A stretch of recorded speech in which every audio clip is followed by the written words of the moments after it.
The sun hung high over the dusty frontier town, beating down on warped wooden buildings and stirring waves of heat off the dirt streets. Flies buzzed lazily around the gathered crowd, their voices a blend of laughter, jeers, and crude remarks. At the center of it all stood a raised platform, makeshift, but solid enough to hold the weight of shame and commerce. The young Navajo girl stood upon it, wrists bound in coarse rope, ankles dusty from the journey that had stolen her from her people. Her long black hair was wind-blown and tangled, but her posture remained tall, her dark eyes fixed on something distant, defiant and proud.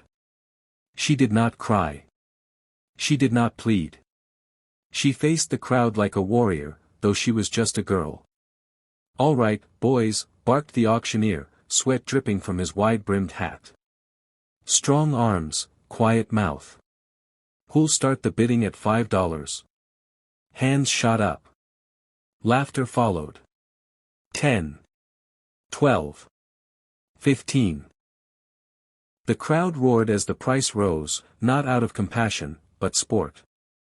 Then came a sudden shift in the air. Heavy bootsteps struck the dusty ground. A figure emerged from the back, cutting through the onlookers like a bull through brush. He was tall, giant, even, his broad chest rising beneath a worn duster coat. His face was sun-creased, his eyes sharp and unreadable beneath a shadowed hat. The auctioneer blinked. "Do you have a bid, sir?" The rancher didn't hesitate. "I'll take her." The crowd quieted. "Full price. Now."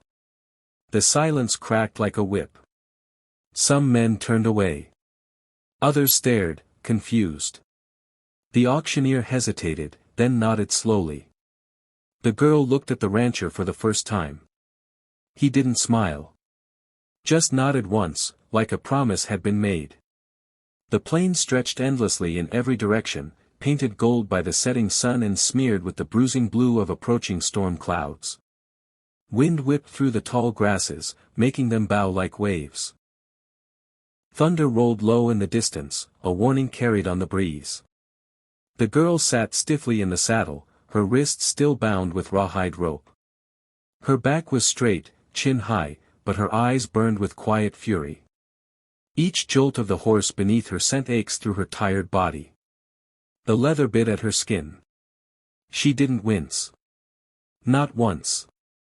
Beside her rode the rancher, silent as the land itself. He hadn't said much since they left town. Just handed her a water flask and adjusted her stirrups before mounting up. His massive frame loomed beside hers, shadow-long in the fading light. She stared at him from the corner of her eye, suspicion sharp as a blade. Was this man a rescuer, or just another captor with better manners?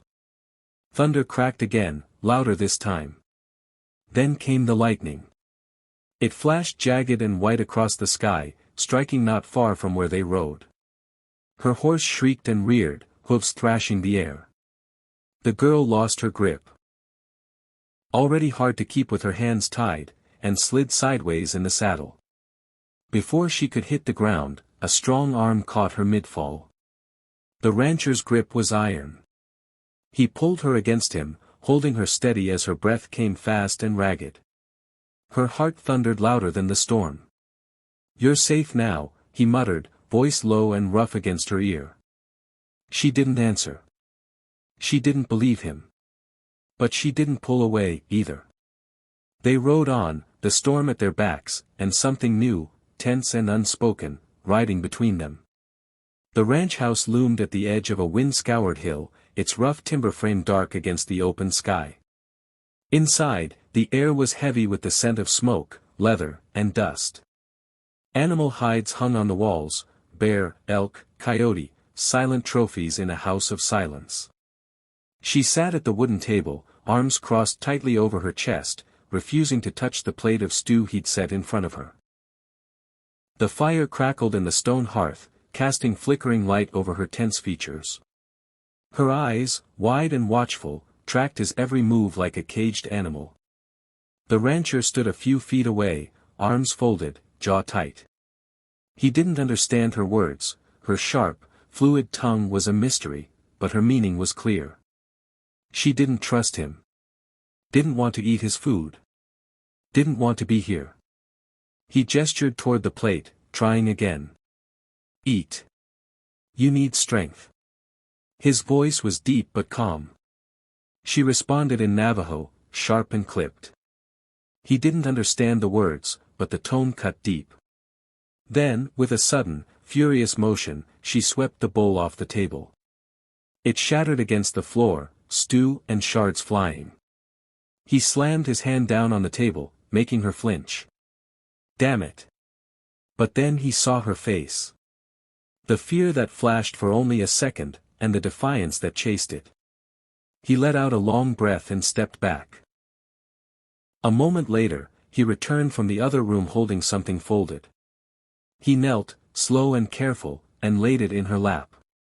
It was a Navajo-made blanket. Beautiful. Woven in rich reds, blacks, and earth tones. Handmade. Respected. She stared at it. Then at him. Her fingers brushed the fabric. Her jaw softened, slightly. Neither spoke. But the silence between them changed. Just a little, the ranch lay quiet beneath the cover of midnight, the only sound the low hum of insects and the creak of wind in the rafters. A full moon floated behind passing clouds, casting faint silver light across the dry ground and the weathered barn. Inside, they slept lightly, each on opposite sides of the hearth. But something stirred the air. A sound, soft footsteps, too many of them. The horses outside snorted uneasily. Then came a sharp metallic click. Gunfire shattered the stillness. The window exploded inward in a hail of splinters.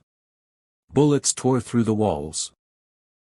The rancher was up in an instant, grabbing the Winchester from beside the door. He looked at her, already on her feet, eyes alert, breathing steady. Stay behind me, he said, thrusting a second rifle into her hands. She didn't. She dropped to her knee beside the doorway, checking the chamber with practiced hands. Her voice was steady as she spoke in her language, low and focused. He couldn't understand the words, but the fire in her eyes needed no translation. The attackers came in fast, 2 from the front, 1 flanking through the barn. Gunshots rang out across the yard. The rancher dropped one, reloading with calm precision. She picked off another from the shadows near the porch, the rifle's kick sharp against her shoulder. Then, movement. A man crept through the barn shadows, revolver raised, aiming for the rancher's unguarded side. She saw him. Shouted. Fired. The bullet hit home. The man dropped. The rancher turned, stunned. His gaze met hers, hard, searching, and something shifted.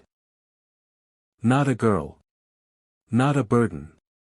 An equal. He gave a single, silent nod of gratitude. She returned it, her chin lifting, pride in her stance. The night quieted. And for the first time, they stood side by side, not as strangers, but as something stronger. The first light of dawn spilled gently across the high plains, brushing gold against the tall grasses and casting long, quiet shadows over the land. From the crest of a nearby hill, the ranch stretched out below like a painting, still, serene, hard-won. She stood at the edge, facing the rising sun. Her dress was a blend of 2 worlds, sturdy ranching boots, a worn belt with a silver buckle, and over her shoulders, a soft Navajo shawl woven in traditional patterns of red and sand. Around her neck hung a turquoise pendant, bright as the sky. Her hair was braided, adorned with a single eagle feather. He stood beside her, just as quietly. His coat was dusted from morning chores, his hat resting in his hands. He didn't speak at first. Words hadn't always worked between them anyway. Not at the start.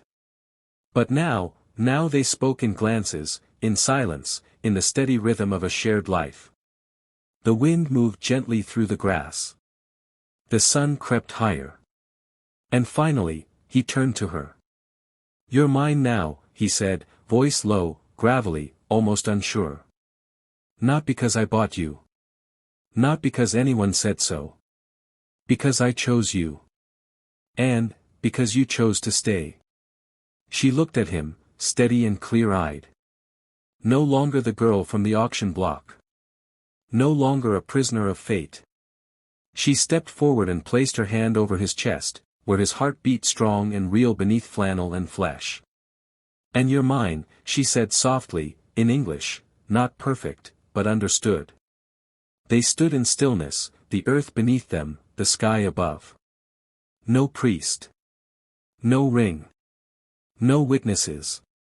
Just two souls, shaped by hardship and healed by choice, claiming each other in the rising light. Together.